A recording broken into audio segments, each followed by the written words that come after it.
Ilang beses mo na ba sinabi sa sarili mo, magsisimula na talaga ako sa Monday. Magbabago na 'to. Bumili ka ng bagong notebook, nag-set up ka ng 3 alarm, ginawa mo pang ultimate morning routine ang checklist sa utak mo. Pero pagdating ng day 3, may na-miss kang isa at biglang kinancel mo na ang buong plano mo. Kung nakaka-relate ka, gusto ko lang sabihin sa'yo, wala kang problema sa motivation. Ang tunay na problem ay ang self-trust. Sipin mo kapag nag-promise ka sa kaibigan mo, pinaninindigan mo ito. Dumarating ka para sa boss mo, sa pamilya mo, pati sa alaga mo Pero kapag nag-promise ka sa sarili mo, yun ang pinaka-kauna-unahang commitment na ginagawa mong optional. Dahil dyan, unti-unting natutunan ng iyong utak na kapag sinabi ko sa sarili ko na gagawin ko to, malamang hindi ko rin naman itutuloy. Pero matatapos yan starting today. Kaya wini-welcome kita sa day 1 ng 30 days of radical self-trust. Over the next month, hindi natin babaguhin ang buong buhay mo overnight.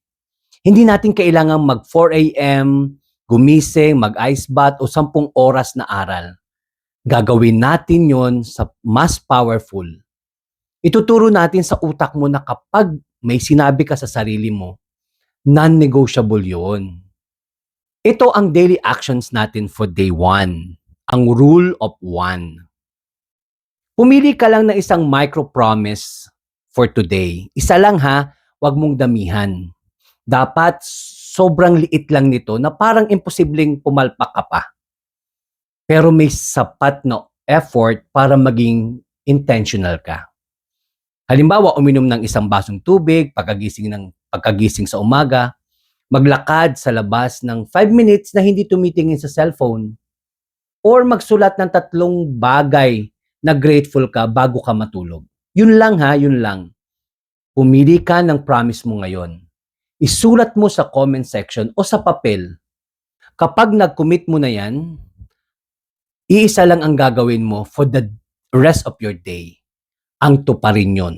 No excuses, no delays. Kapag natapos mo yung isang bagay na yon, huwag mong i-discount na, sobrang dali naman kasi. Ang gawin mo, i-acknowledge mo yon. Sabihin mo sa sarili mo, sinabi ko, gagawin ko, at nagawa ko.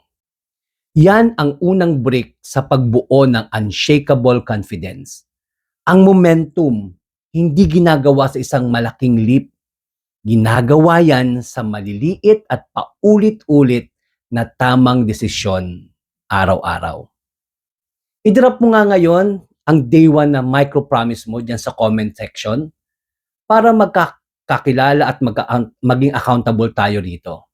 You can also follow or hit the subscribe button para kasama sa buong 30 days journey na ito at magkikita-kita tayo muli bukas sa day 2. Tandaan mo small promises kept daily change everything. Let's go to work.